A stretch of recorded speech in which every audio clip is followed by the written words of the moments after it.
네, 유승민 작가 모셨습니다. 어서 오세요. 안녕하세요. 자, 오늘 어떤 내용일까요? 네, 윤 대통령의 탄핵 심판 사건에서 변호를 맡은 대리인단의 일부가 서울시 인권위원회 위원장 그리고 위원으로 활동하고 있다는 사실이 뒤늦게 알려졌습니다. 보도가 나왔죠. 예. 네, 2022년 11월부터 활동을 해온 건데요. 2년 넘는 시간 동안 인권 이슈와 관련해서 과연 어떤 역할을 해왔을까 취재해봤습니다. 자, 일단 정리하면 국가인권위원회가 아니라 서울시 인권위원회 다른 겁니다. 네, 자, 그럼 서울시 인권위원회는 역할이 뭐예요? 시민의 어떤 인권에 중대한 영향을 미친다라고 판단되는 정책의 심의 그리고 자문을 하기 위해 설치된 기구입니다. 네. 더 나아가서 인권의 의제를 발굴한다거나 인권이 침해당했을 경우 거기에 대한 조사를 의뢰할 수 있는 건데요. 네. 가령 2014년에 공론화가 됐던 콜센터 노동자들의 감정 노동 문제도 이 다산 콜센터의 근무 환경을 개선해라라고 권고해서 변화에 일조하기도 했습니다. 네. 이렇게 정책이든 뭐 현안이든 인권 자체에 초점을 맞춰서 기민하고 또 세심하게 들여다보는 역할을 하는 건데 그렇기 때문에 구술생의 작가라던가 뭐 비정규 노동센터 소장이라던가 이주인권연대 대표처럼 다양한 배경을 가진 사람들이 위원으로 활동을 해왔죠. 그건 이전 인권위원회고 네. 지금 인권위원회는 지금 4기 오세훈 시장이 재임하면서부터는 이례적으로 80%가 법조인으로 구성됐습니다.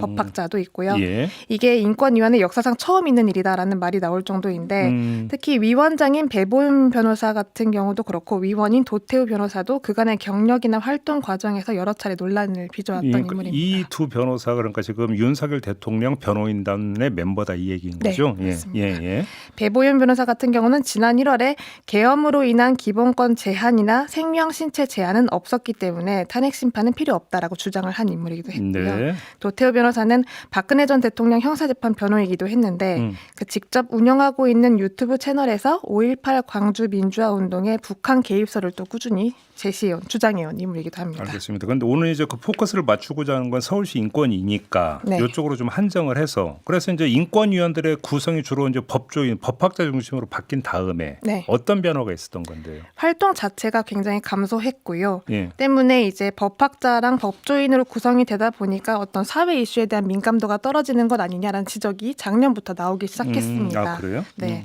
대표적인 사례로 꼽히는 게 학생 인권조례 폐지 문제였는데요. 네. 한창 시끄러웠을 때 가장 조용하게 침묵을 일관했던 게 바로 서울시 인권위원회였던 거죠. 그럼 이때 아무 목소리를 안 냈었어요? 아무 목소리를 내지 않았습니다. 그래요? 네, 학생 인권조례는 성별과 용모 그리고 뭐 신체 조건이나 출신 국가, 지역, 정치적인 의견이나 성적 지향을 이유로 차별을 하지 말자라는 규정인데요. 쉽게 말하면 차별받지 않을 권리가 누구에게나 있다라는 겁니다. 근데 지난해 4월에 서울시의회에서 이 조례를 폐지를 시켰고 당사자인 학생들이 당시 이제 항의 차원에서 의회 앞에 모여서 노숙 농성을 벌이기도 했는데요. 네. 당시 위원회에서 딱 한 명. 만 이제 제안을 했다고 하는데 그 목소리를 냈던 당사자가 인권위원회 소속의 박유진 시의원입니다. 예. 직접 들어보시겠습니다.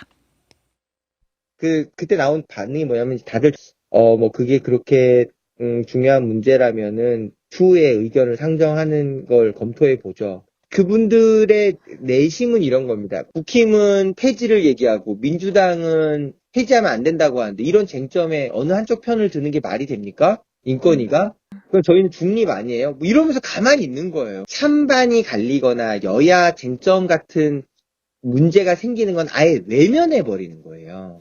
그래서 아무튼 검토해보자라는 얘기까지는 했는데 그 결과는 아무것도 없었다? 네, 아예 논의 자체가 안 돼서 안건 상정 자체를 못한 상황이었고요. 예.